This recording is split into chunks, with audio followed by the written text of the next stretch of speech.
आपके 90% डिजीजेस जो है वो मेटाबॉलिक है। सही, मिसाल के sugar is a metabolic disease.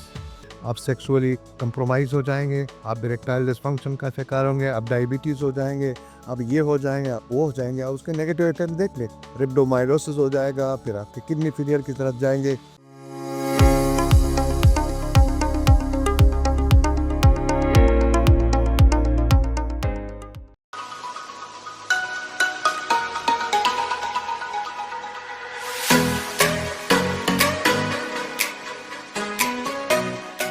बिस्मिल्लाहिर्रहमानिर्रहीम। अस्सलामु अलैकुम वरहमतुल्लाह। आज हमारे मेहमान हैं डॉक्टर असलम परवेज़ साहब, जो चीफ साइंटिस्ट हैं न्यूरोसिटिकल और सीईओ हैं सिल्कवे clinical and translational research centre की। आज हम उनसे बात करेंगे और हमारे मुआशरे में जो आजकल बहुत ज़्यादा मसाइल आ रहे हैं हेल्थ के, उससे रिलेटेड बातचीत करेंगे। वेलकम डॉक्टर साहब। Thank you.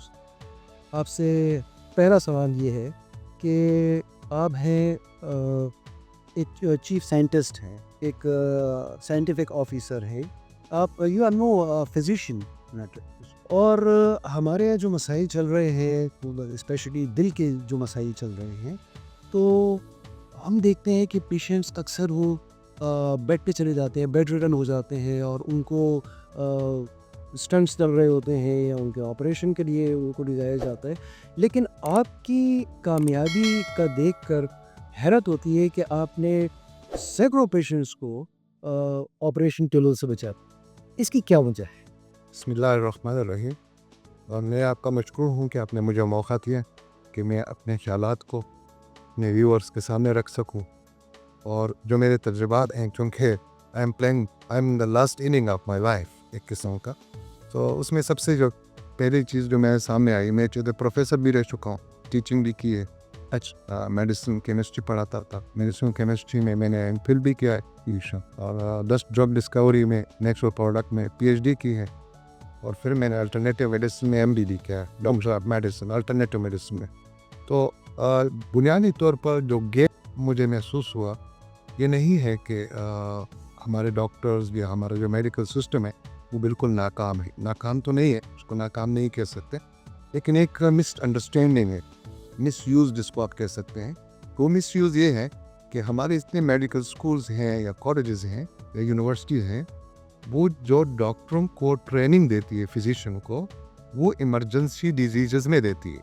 ट्रू, यानी they are very best in saving your life from heart attack और सर्जरी में ट्रॉमेटिक जो सिचुएशन होते हैं या एक्सीडेंटल डिजीज़ या इमरजेंसी डिजीज़ को अगर हम समझ लें कि एक्यूट डिजीज़ कहते हैं, तो उसमें उनसे बेहतर आपको कोई ना होम्योपैथ है, ना हकीम है, ना कोई अल्टरनेटिव मेडिसिन आपको सपोर्ट दे सकती है जो मॉडर्न मेडिकल सिस्टम दे रहा है। गवाहते कहाँ शुरू होती है या वो जो गैप कहाँ से आता है? गैप वहाँ से आता है जब वो अपने एरिया में जिसमें उनकी ट्रेनिंग नहीं हुई है वो उसमें हाथ डालते हैं, और वो है क्रॉनिक डिजीजेस। सही।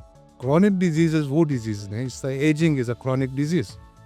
एजिंग के साथ आपके बदन में, बॉडी में जो चेंजेस आती हैं, उसमें सबसे पहले जो आपके वाइटल ऑर्गन इफेक्ट होता है। मिसाल के तौर पर आपका हार्ट का एफिशिएंसी वो नहीं रहती, आपके लिवर की एफिशिएंसी वो नहीं रहती, आपके गुर्दों की एफिशिएंसी वो नहीं रहती, कॉग्निटिव डिक्लाइन हो जाता है, डिमेंशिया होता है, अल्जाइमर वगैरह, पार्किंसन, इसकी तरफ आप चले जाते हैं।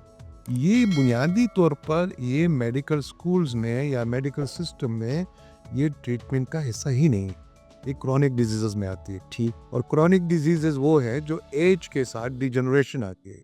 अब चूंकि उन्होंने एक इमरजेंसी ट्रेनर में एक ऐसे एरिया में जो कि न्यूट्रिशनिस्ट का काम है, जो कि बायोकेमिस्ट का काम है, जो आपके बायोटेक्नोलॉजिस्ट का काम है या फार्मासिस्ट का काम है या इवन होम्योपैथिक का काम है, और दूसरी ये जो होमोटॉक्सिकोलॉजी का काम है, उनको जो पूरा एक कम्युनिटी, मेडिकल की पूरी कम्युनिटी है। और वो जो क्रॉनिक डिजीज़ में उनकी जो एक्सपर्टीज़ है वो हमारे मेडिकल डॉक्टर से अच्छी है, हमने उसको तस्लीम नहीं किया पेश, और आज तक उसकी कीमत हम भुगत रहे हैं। आपके मेडिकल कॉलेजेस में सिर्फ 2 साल बायोकेमिस्ट्री पढ़ाई जाती है, डोज आप इनिशियल, और वो भी बड़ी एलिमेंट्री होती है। आपके 90% डिजीजेस जो है वो मेटाबॉलिक है। सही। मिसाल के तो sugar is a metabolic disease. अब एक मेटाबॉलिक डिजीज को आप इमरजेंसी की बुनियाद पे कैसे ट्रीट कर सकते? सवारी पैदा नहीं इट इज एजिम डिजीज। एक क्वेश्चन, आप मिसाल के तौर पर आपके ब्लड में, मैं आपसे एक क्वेश्चन करता हूँ, आपके ब्लड में शुगर हाई हो जाता है, तो sugar is not toxic. Sugar toxic होता तो आपके हाथ में जख्म कर देता। तो आपके बॉडी के साथ something is wrong with your body. उस बजाय इसके कि हम मशीन को ठीक कर लें, हम पेट्रोल चेंज कर लेते हैं। खूब बजाय इसके कि हम इंजन को सही करें, हम ऑयल को चेंज पे फलां पेट्रोल पंप से आपने ऑयल डाला, फलां से आपने ये खाना खाना है, फलां से आपका खाने से क्या गर्ज है? अब मेरी मशीन ठीक करने, कभी आपने किसी मैकेनिक से सुना है कि आपने फलां पेट्रोल पंप से ऑयल डालना है, फलां से नहीं डालना? वो इंजन ठीक करता है जगह से। उसका oil is a constant phenomena.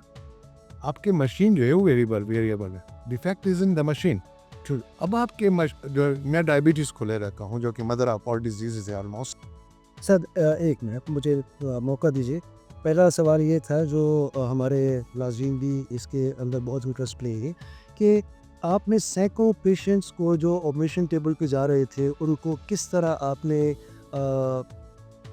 वापसी की तरफ किया और उनको बचाया ऑपरेशन टेबल जाने से? सर हमने एक, मैं आपको thank you very much for मुझे इस तरह प्लानिंग पीडी में चुन के उसका वो सर हमने एक मेटाबॉलिक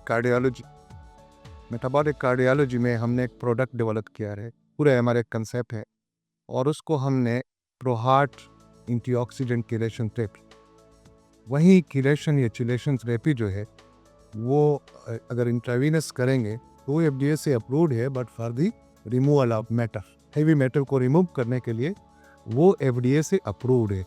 ठीक है, आप अगर लेड टॉक्सिसिटी होती है, कैडमियम होती है या क्रोमियम होती है या जितनी भी हेवी मेटल्स हैं, उसकी वजह से आपके खून में अगर कोई मसला आता है ब्लड में या बॉडी में, तो उसको रिमूव करने के लिए मैंने उसको मॉडिफाई किया। और मेरे कंसेप्ट में दो डॉक्टर प्रोफेसर लिनस पॉलिंग जो है, he was a well known American scientist, और कार्डियोलॉजी में वो अपने आप को ये कहते थे, 2 दफ़ा उनको नोबेल प्राइज मिले सर, और ये वाहिद साइंटिस्ट हैं जिनको दोनों दफ़ा सोलो मिला है। हाँ ठीक है। None of the other Nobel prize holder के साथ कोई शेयरिंग ये किसी के साथ शेयर नहीं था। और ये बायोकेमिस्ट्री का इंतहाई एक्सपर्ट डॉक्टर था। तो उनका ख्याल ये था, उनको मैंने पढ़ा है कि in the presence of vitamin C आपके हार्ट पे अटैक कैसे आता है, इस क्वेश्चन है। ये रुके, और ये बड़ा वक्त वो था। दूसरा उनका कंसेप्ट ये था कि जिस वजह से हार्ट की डिजीज या आर्टीरियल ब्लॉकेज होता है वो है लिपोप्रोटीन अल्फा, और वो जेनेटिकली कंट्रोल है। वो उसको दवाई से आप कम ज़्यादा नहीं कर सकते। ओके, अलबत् उसको ये कर सकते हैं कि उसको डैमेजिंग साइड पे लाने के से आप रोक सकते हैं।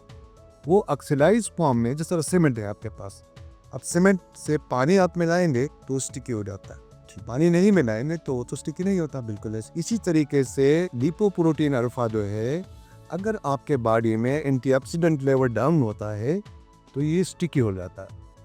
अच्छा, पूरी स्टिकीनेस जो है आर्टीरियल ब्लॉकेज का जरिया बनता है। मैंने इस पॉइंट को टारगेट किया था कि मैं इसको समझूंगा, और इसको मैं, अब ये लिपोप्रोटीन अल्फा अगर जेनेटिकली कंट्रोल है तो आपने स्टेटिन ड्रग जो डेवलप किए हैं हाइपोलिपिडेमिक हैं, और वो इस वक्त मदर और डिजीजेज है। ये भी बताता हूँ आपको, डायबिटीज़ को जनरेट करने में स्टेटिन का ये जो आघात लिपिटार के नाम से, इसके नाम से आते हैं, इसका मेजर रोल है इनफर्टिलिटी में, इरेक्टाइल डिस्फंक्शन में कंट्रीब्यूटिंग रोल है स्टेटिन का।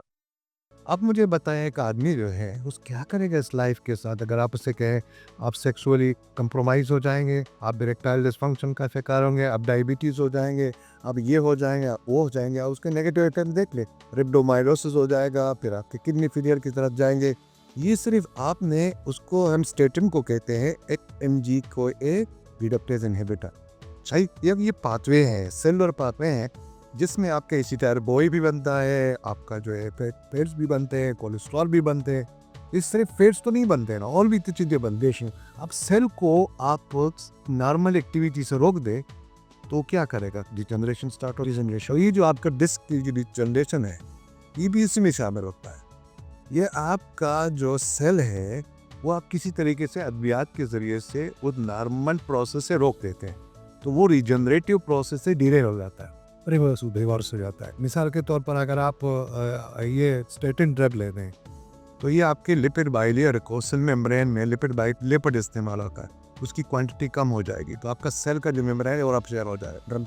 अब रप्चर हो जाएगा तो आपके अंदर मसाइल शुरू हो जाएंगे। तो मैंने इसके लिए ये सोचा था कि भाई ये जो लिपोप्रोटीन अल्फा है इसको हम एंटीऑक्सीडेंट सपोर्ट से आसानी से रोक सकते हैं, और एंटीऑक्सीडेंट सपोर्ट देंगे तो न सिर्फ आपका लिपिड प्रोफाइल नॉर्मल हो जाएगा या लिपिड कॉज जो डिजीज़ हैं वो भी कम हो जाएंगी, और heart is one of the lipid cause disease. ये कोलेस्ट्रॉल की ज़्यादा देखी वजह से इसको कंसीडर किया जाता है। तो उसमें सर हमने फिर जब ट्रायल किया 4 दिन में हमने जो 400 कोलेस्ट्रॉल 400 लेवल से विदिन 4 डेज सर 250 पे आया था बस, विदाउट एनी साइड इफेक्ट। फिर 10 दिन में हम एक गारंटी भी देते हैं कि अगर आपका इनामत नहीं हुआ तो भी वी आर रिस्पॉन्सिबल। या मेरे साथ डिस्कस कर लें कोई को कहाँ से आप किस तरीके से नहीं मतलब क्यों का बहुत कुछ नहीं।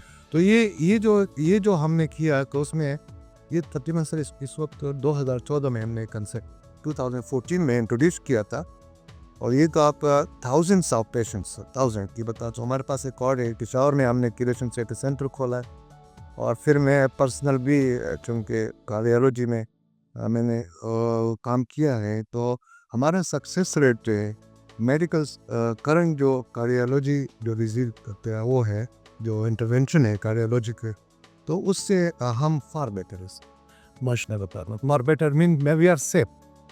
हम आप में मॉर्बिडिटी जनरेट नहीं करते हैं, ठीक है, हम आपका जो इरेक्टाइल डिसफंक्शन कॉज नहीं करते, बल्कि हम कहते हैं हार्ट की डिजीज़ के साथ आप एक हेल्दी लाइफ गुजार सकते हैं।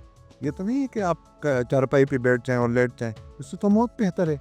बजाय इसके कि हम मॉर्बिडिटी दे इंक्रीज़ करें और हम जो है ऐसे मॉर्बिड मुआशरा तस्कीर दे, फाइनेंशियली वायबल नहीं है। इसका फ़ायदा डिफाइनिंग हमारे मेडिकल डॉक्टर्स को या सिस्टम को एक दफ़ा इसको रिव्यू करना चाहिए कि ये जो अल्टरनेटिव का नाम आप देते हैं, जो भी नाम देते हैं, कि सब बैठ जाए।